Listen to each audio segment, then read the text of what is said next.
9:45, friends. Here we are. How are we doing today? I hope we're doing all right. It is Monday morning. Monday morning is a good day for health and fitness, isn't it? It is 5:12 a.m. I've been up for a little spell. I was woken up early, so I decided after I could not fall back asleep that those additional 30 minutes would be made up later on in the night, as I slept almost 7 hours last night. So good enough at the moment. I forgot to turn off my sound here. And sounds like everything's working just fine, which is great. Um, for those of you who are watching, my name is Toby. I am 41 years old, and I train to live an active, self-sufficient, and adventurous life. I do so by minding my sleep. I try to get between 7 and 9 hours in a night, if possible. Last night was 6 hours and 45 minutes, so that's good enough. The day before was 9.5. So, you know, you win some, you lose some, I guess. I try to eat well, eat within my energy balance, 2,200 calories in a day. It's kind of like the striving point, not too far above, not too far below. I try to eat a lot of greens and vegetables, preferring that generally over carbs. Even though I do believe a good sweet potato and potato or rice or bulgur or quinoa can be very tasty. And I try to eat 120 to 150 grams of protein in a day, give or take, and I supplement my eating with one protein shake based on vegan protein powder. Not because I'm against milk, but because I'm lactose intolerant, so I can't actually have the regular powders.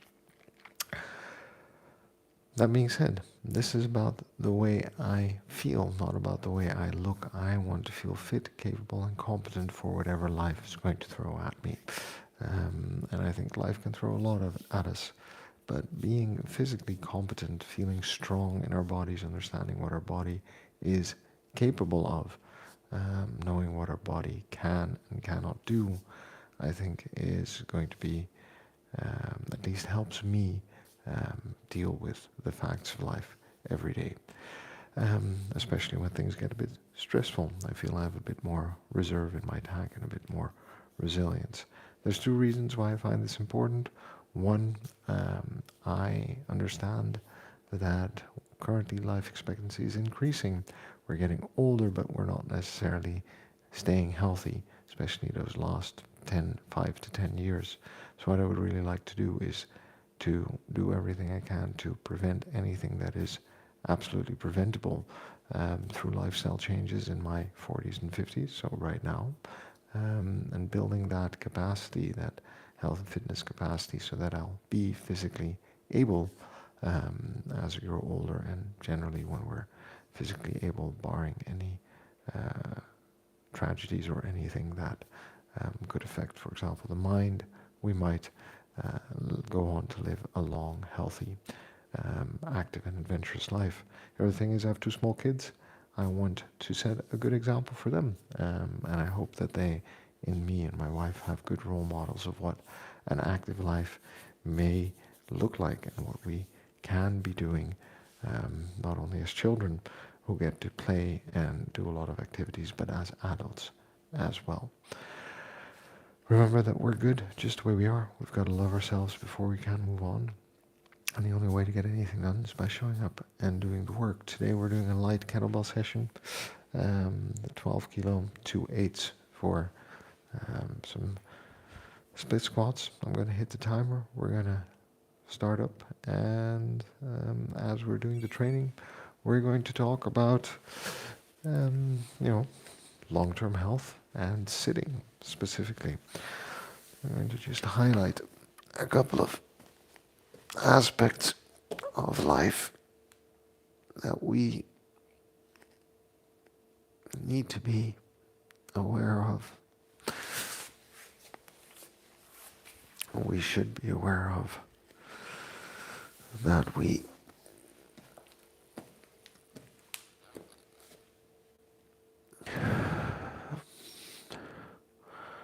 help us frame the conversation about what it means to stay healthy over time as we grow older in life.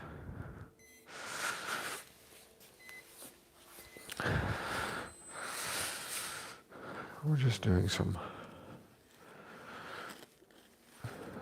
light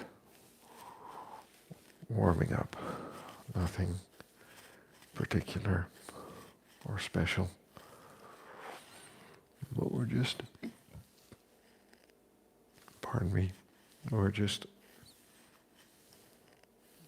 trying to check in with the body, understand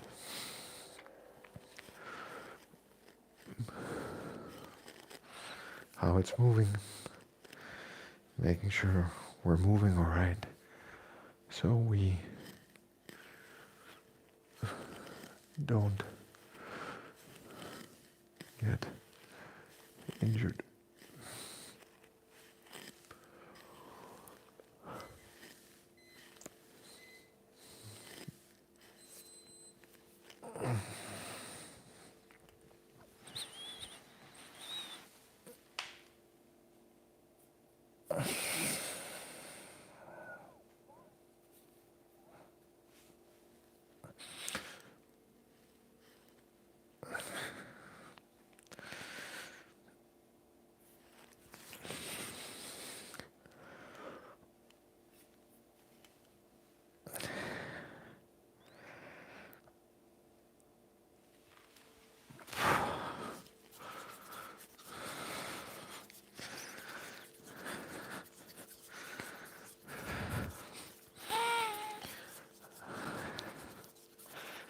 Now, there are a couple of reasons why I think this conversation about health and fitness is important. And one of the reasons is that the landscape in which we are trying to be healthy and fit is changing and has changed tremendously over the last 50, 60 years. If you compare the environment my parents grew up in to the environment we grew up in, right?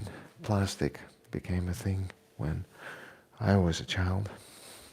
Now it's ubiquitous, and there are microplastics everywhere. I think my parents were around when plastic was invented. Does that make sense?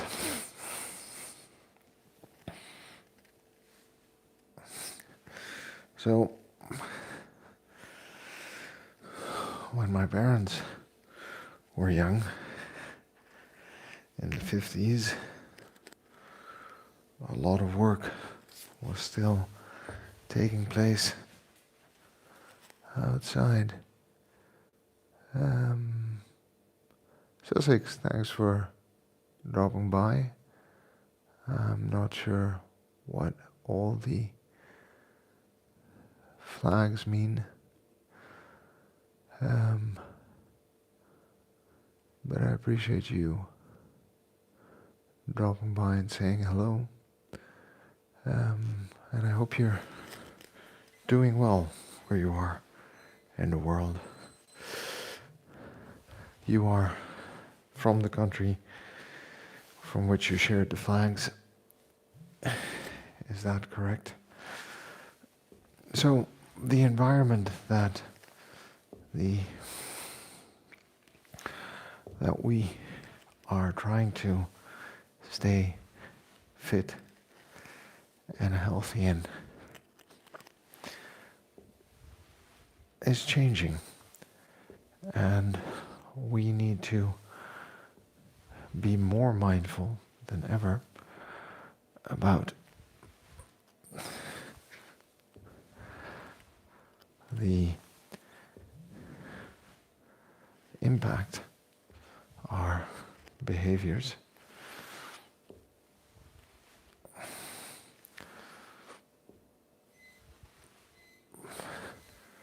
might have on our long-term health and fitness.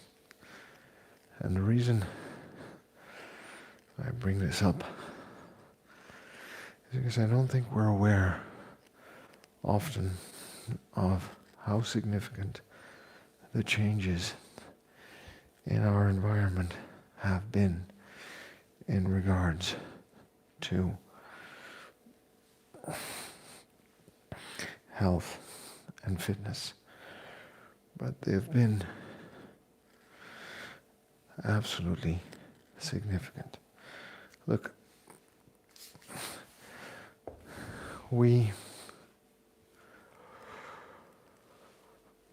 used to be outside a lot, move around a lot, have food but not in abundance, be parts of close-knit small communities, know generally the people around, the people that we were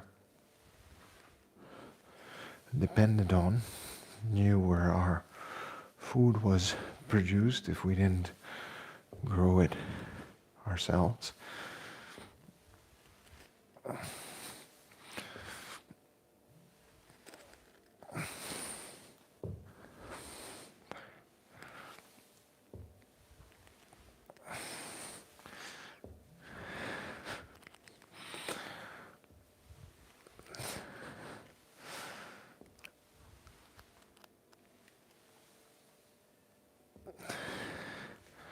We didn't know it ourselves, grow it ourselves.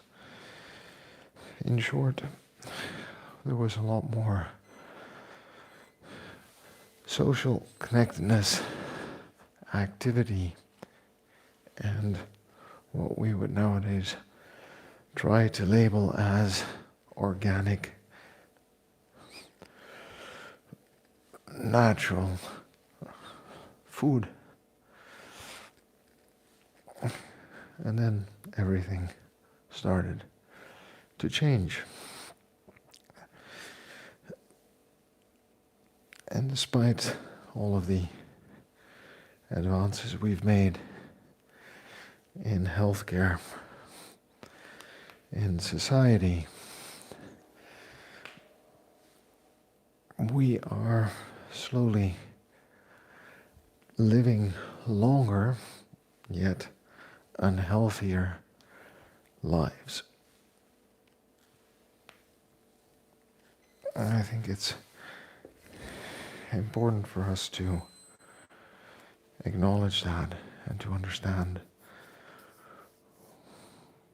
what some of the root causes of that are, so that we can remedy that over time. All right, final set of deadlifts. Then we should be warmed up and we can get started on the swings.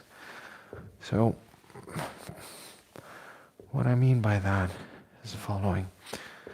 I mean that we need to understand and appreciate that our health and fitness is not something that we can take for granted, especially after the age of 30. All right. So you could basically think of this in three ways. There is childhood and youth, where your body is developing and grows strong and resilient over time. You build habits, behaviors. Your body also adapts. Your mind and strategies for life adapt as you grow into adulthood, then your 20s, physically, because we're talking about physical health and fitness, are prime years, pretty good years. Everything works well. You are strong. You are capable. But then you hit a point where that somewhat stops. All right? We are at 18, so 9 with each side.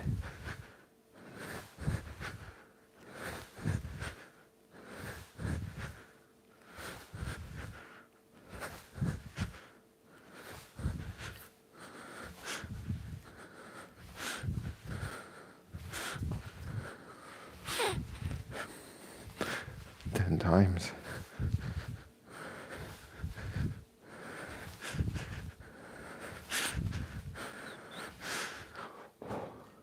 First set down, second set incoming. All right, so knowing that, right, deterioration is inevitable. I'll keep saying it. And I know in your teens and 20s, you don't want to believe that. I know I didn't. But you only need one wake-up call to actually understand just how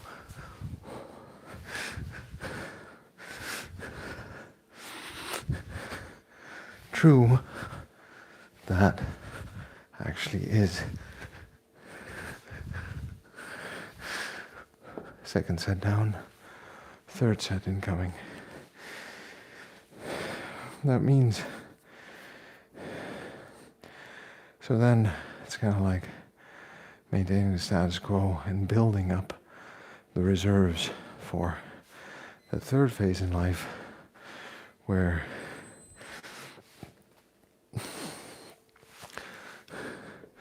we have now aged to a point where it is not a given that the amount of effort we put in is going to yield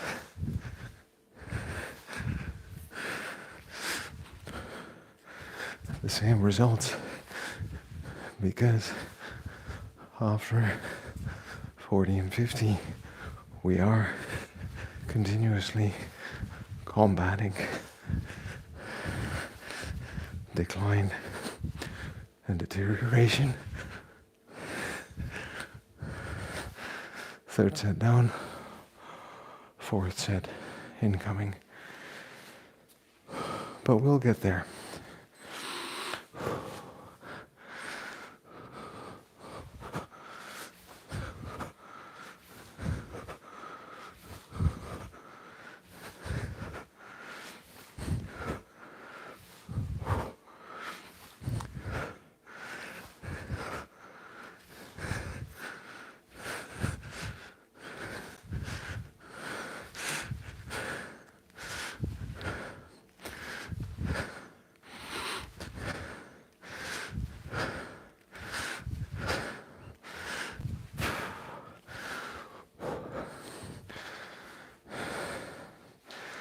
And we can see it in the numbers. I mean, the statistics for the country I live in don't lie. People don't move enough. You know, if you look at the youngest age bracket that would have the most energy, fifth set incoming, only 33% in theory move enough.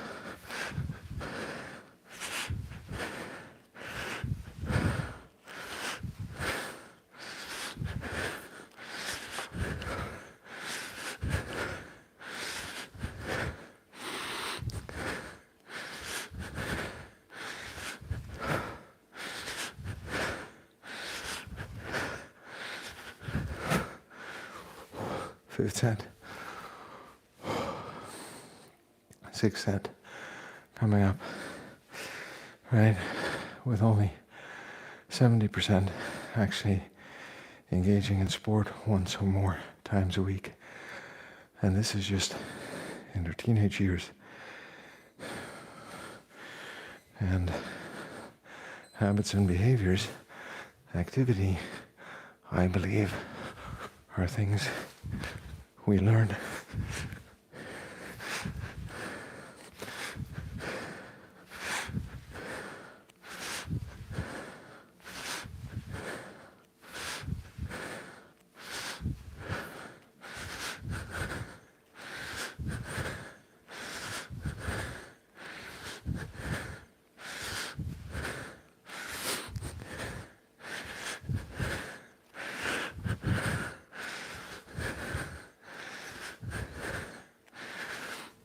Seventh set coming up are learned at a young age, and then we have patterns that we keep with us throughout life. It's not only movement, right?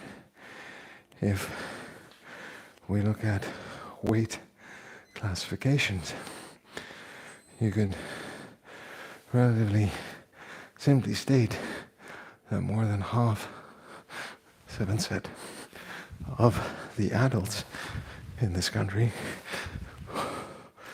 are overweight.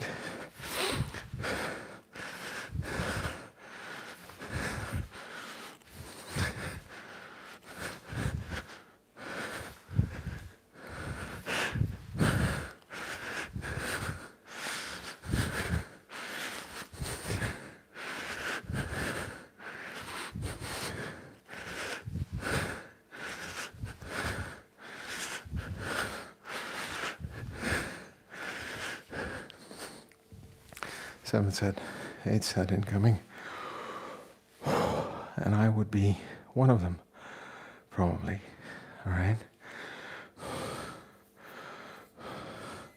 A percentage of those suffer from obesity as a disease. Well, when you are on a trajectory to steadily increase your weight as you age,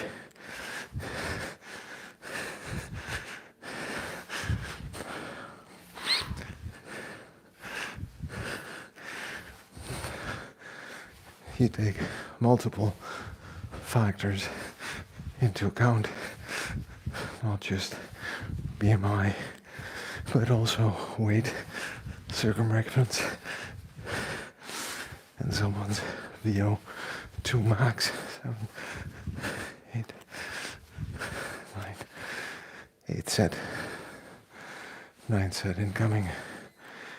All right.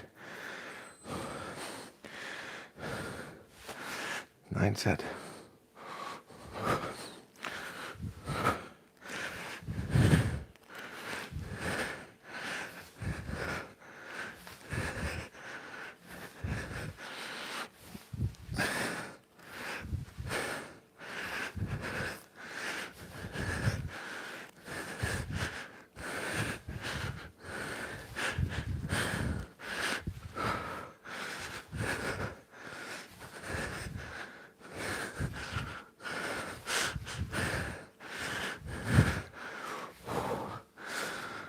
Mindset, right? So you look at multiple factors, VO2 max, which is a good predictor of longevity or all-cause mortality, grip strength, which is a good predictor of all-cause mortality, waist circumference, and BMI, because BMI can be a bit deceiving, but you probably already know where you fall on the scale of health and fitness just by listening to me reciting those 4 factors.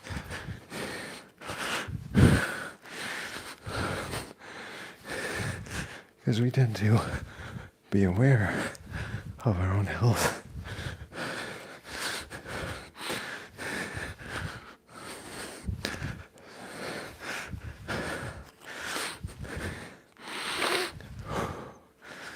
10th set.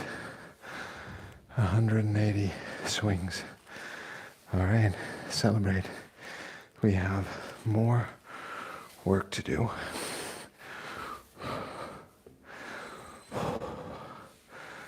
Just catch your breath for a moment.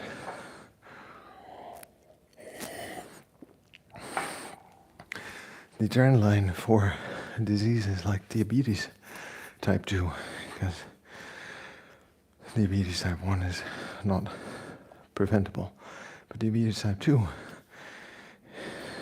in a large number of cases, is.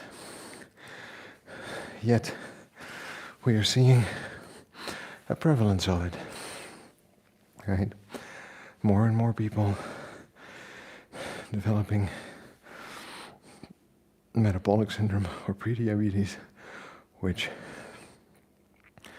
means that you are showing multiple symptoms of different kind of metabolic diseases and disorders already at a younger age. And believe me, 40 is relatively young.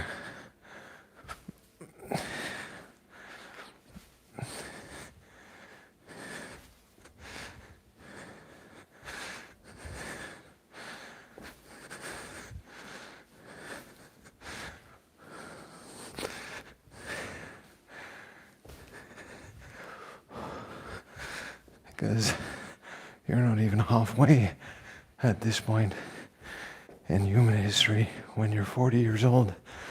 All right? You're going to live well into your 80s. So, the optimist in me would say, I can see the trend, but we also have the means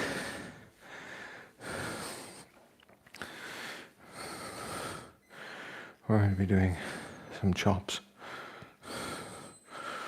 One side, then the other side.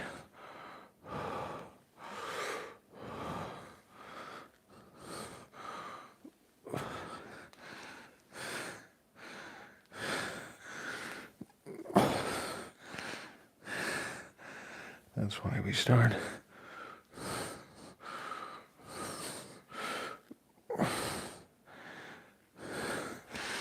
With the halo.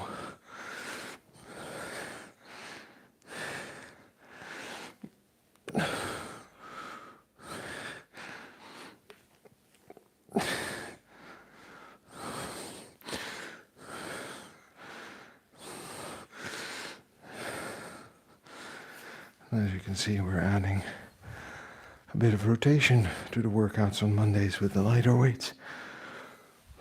All right, so we see the trend line of these kinds of diseases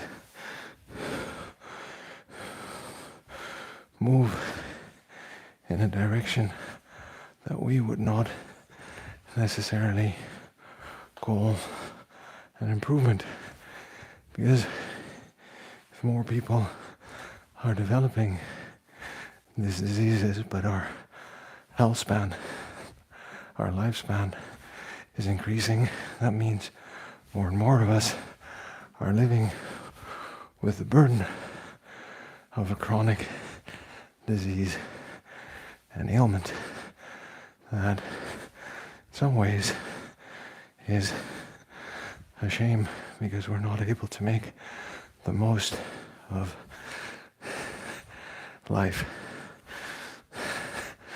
necessarily, whereas some of these symptoms and afflictions are, I'll say it again, preventable.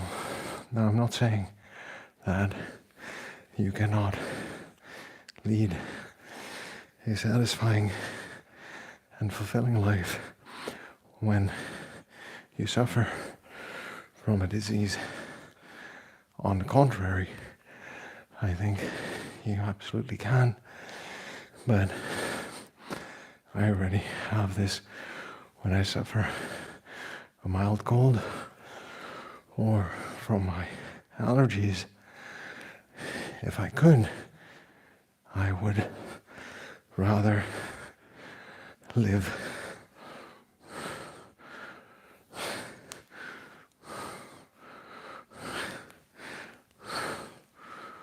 without.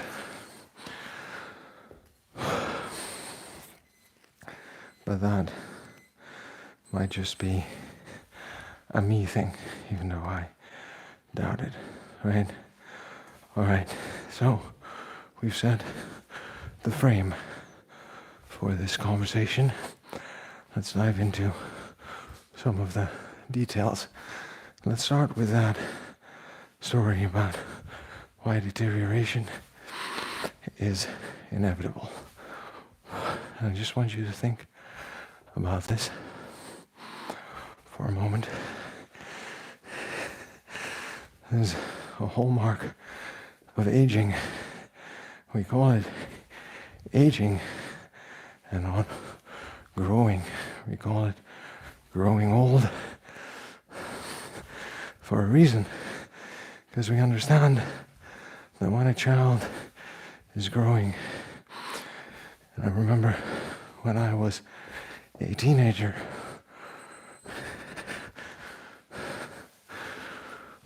and we went straight into the age of 16, where I would look at a weight in the gym and my muscles would start growing. Everything just works. However, we get older and it doesn't seem to work that way anymore. Everything seems to become a bit harder. So how is it that now suddenly at age 41, where I couldn't climb stairs, 2 flights of stairs,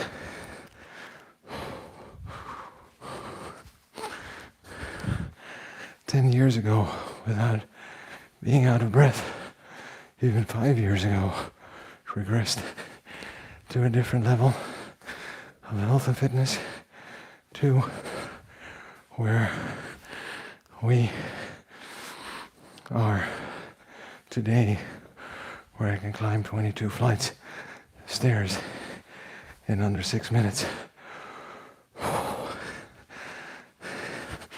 At 41. So, when I say deterioration is inevitable, here are some facts. We're going to take a minute. Cardiovascular aerobic capacity, or max aerobic capacity, is going to decrease by 1% every year. You know the calculation? 220 minus your age is approximately your maximum heart rate. Well, I was surprised when I did a VO2 max test and they told me that was not the case for me. They had a bit more stretch upward. Our heart becomes stiffer, the muscle becomes stiffer, the tissue becomes stiffer, our veins become stiffer, reducing our ability to pump around any kind of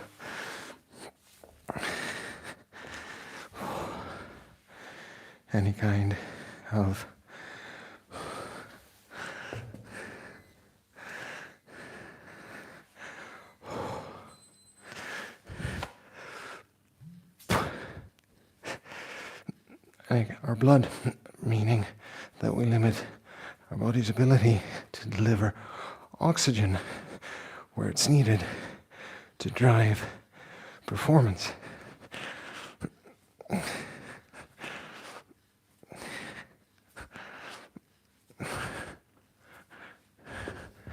That's one. All right. Cardiovascular training offsets that, but we'll talk a bit more about that in a bit. We can reverse the stiffening, the deterioration of the muscle and the veins through exercise.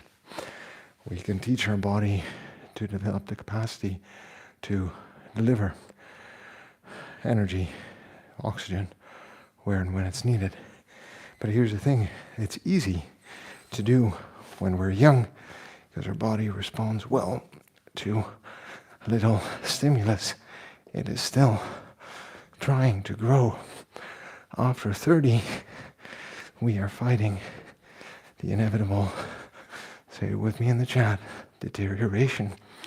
So in other words, beyond 30, we are working hard to maintain whatever capacity we have, and then we have to work even a bit harder to build any capacity we might want to add. Does that make sense? I hope that makes sense. In other words,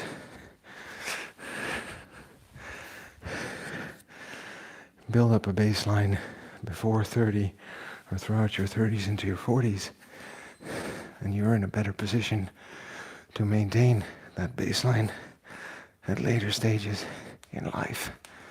8 times.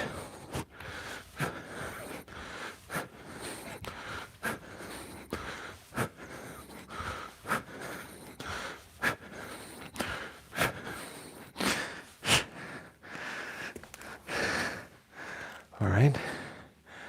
Aerobic capacity decreases. Bone density decreases after we're 30 as well. And here's the interesting thing about bone density, which is why I start the conversation talking about how much children, teenagers are moving. Bone density is determined between 0, 20-ish, 25-ish maybe. After that's stable, then begins to deteriorate. You can make it slightly stronger over time, but generally you build bone density through food and activity.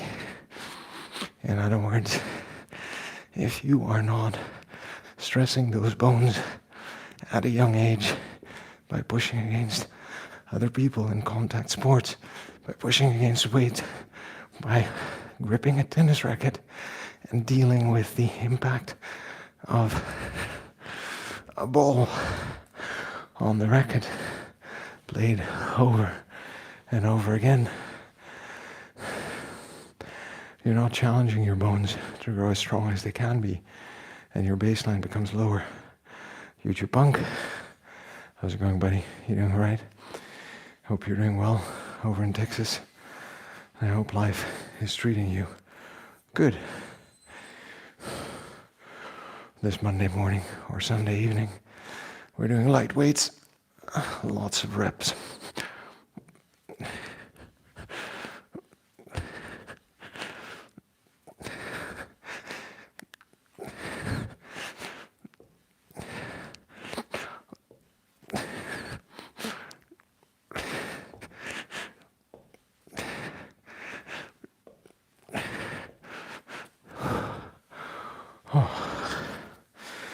All right. So, bone density. You can challenge your bone density, keep it strong throughout life. If you lift weights, push against resistance, put some strain on those bones and muscles.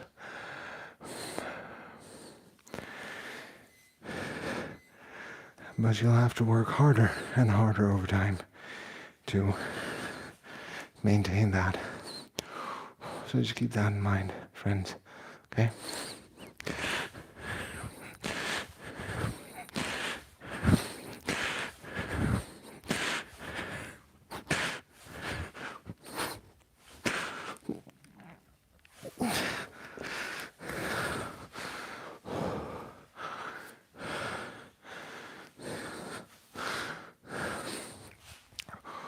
Whew.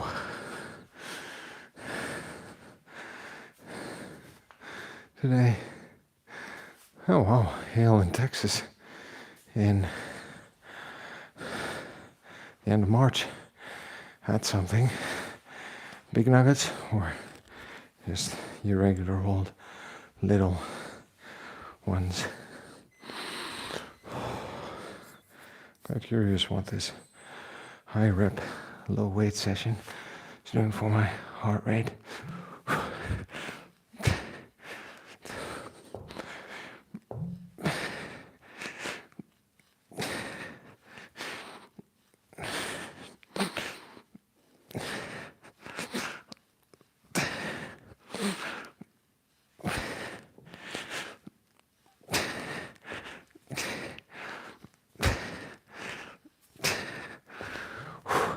Okay. Third fact. Muscle and strength loss over 40s and 50s. Speed, volume, strength. All right? Over time. You'll get slower first, then you'll get smaller, then you'll get weaker. Even though we can train speed, I think the data is pretty clear that we can be as fast as we can be for our age bracket, but the loss of speed is the one we probably have the least control over, even though we can mitigate it somewhat. Go out and do some sprints, do some explosive work.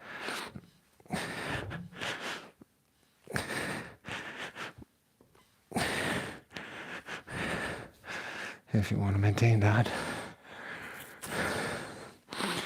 But speed is not necessarily an indicator of good health, but muscle volume and strength is. Okay. Wow. That's still interesting. And then it all melts away because it should be nice and warm already. Right? So, with this deterioration of muscle volume and strength, we see why a measure like grip strength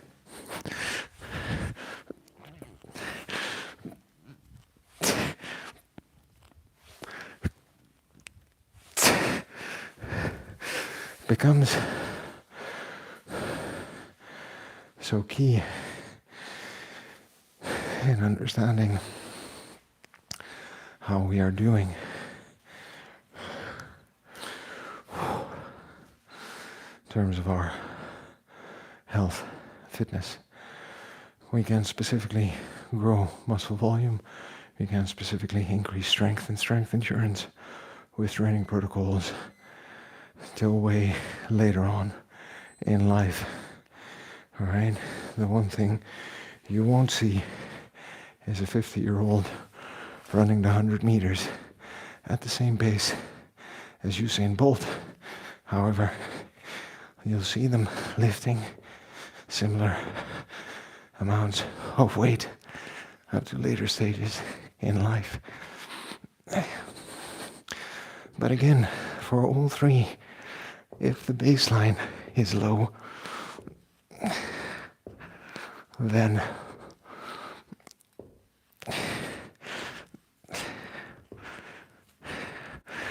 right, the baseline of our aerobic capacity is low. We have to work harder to increase and maintain it. If the baseline bone density is low, we have to work harder to increase and maintain it. If the baseline of muscle volume and strength is low, we have to work harder and harder to maintain and increase it. So if you have lifelong habits that have helped you maintain a decent amount of cardiovascular activity, health, bone density, muscle volume, and muscle strength, you're already in a good starting point.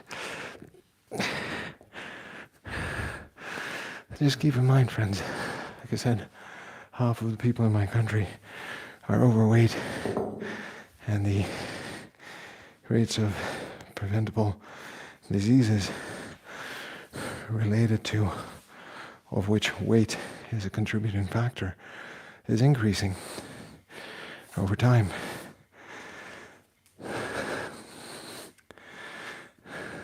because we need to devise strategies.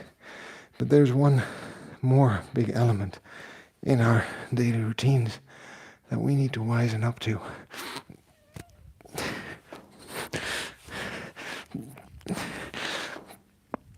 And that is how much we sit in a day. All right? You got me? You are sitting too much. If you are like me, I'm gonna do goblet squats. Sorry, rack squats and overhead presses.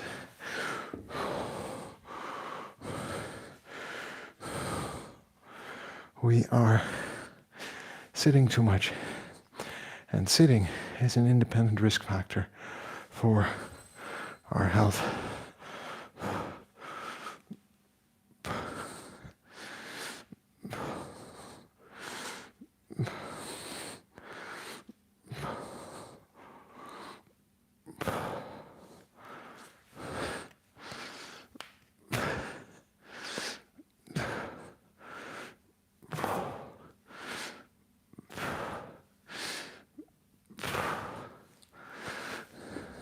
Okay?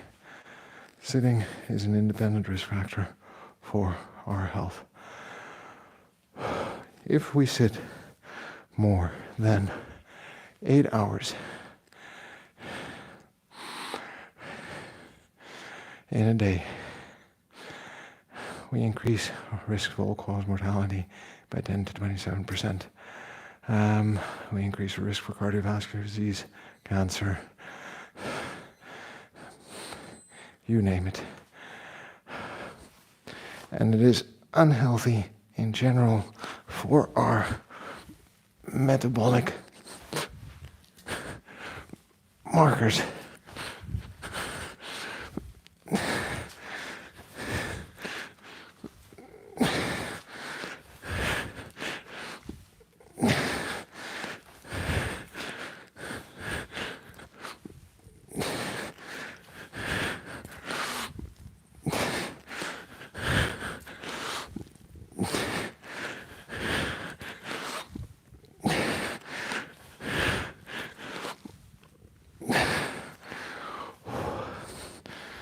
Okay?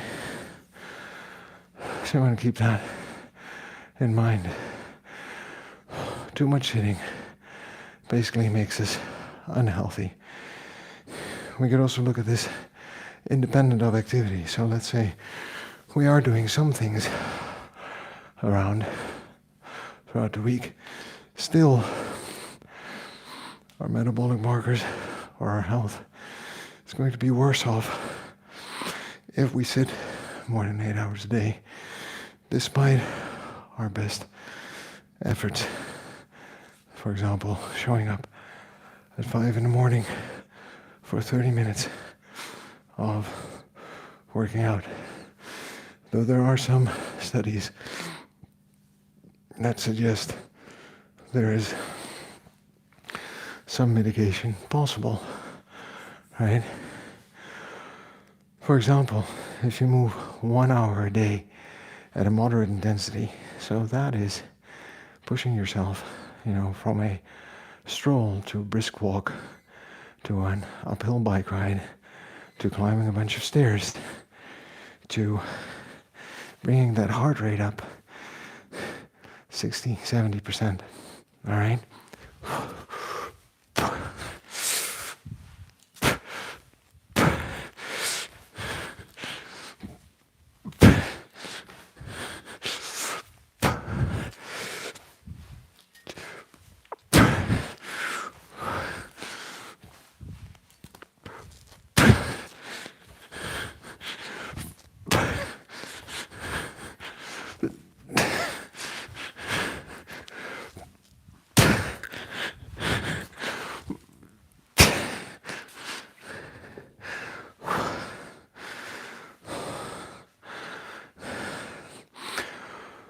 One hour a day. So even these short bursts, where's it going, sitting around It's an interesting question. So I do think office culture is as prevalent in metropolitan Asia as it is in metropolitan Europe, as it is in metropolitan America. But fair, I think, to assume that working environments, because that's what we're talking about mostly, right?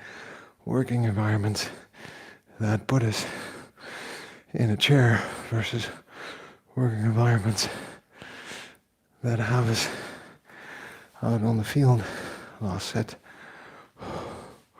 may yield very different outcomes.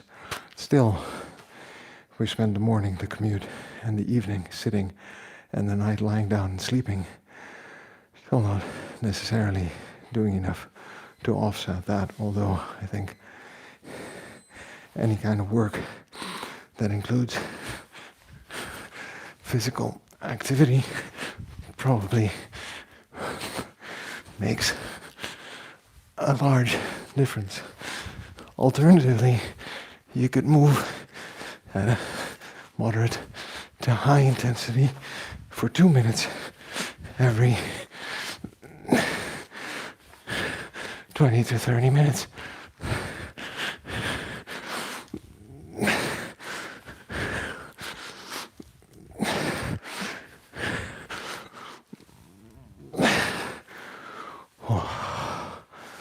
There we go. Last presses, and we're done. Time to look at the day. Move on. So friends, just keep in mind that the environment in which we're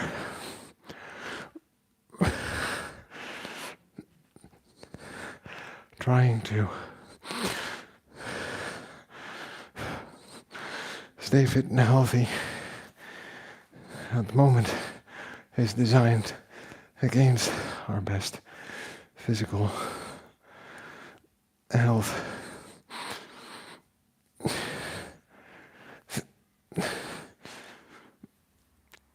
Interest.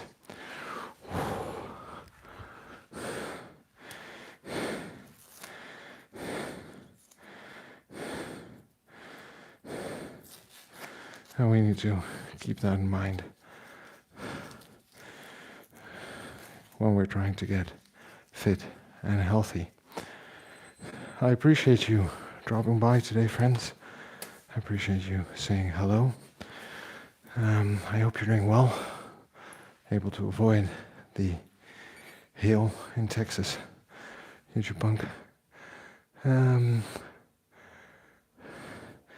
And let's see if we can't find some research on cultures where people maybe sit and work and move differently throughout the day. Let's see. All right. Only 21 minutes, moderate intensity.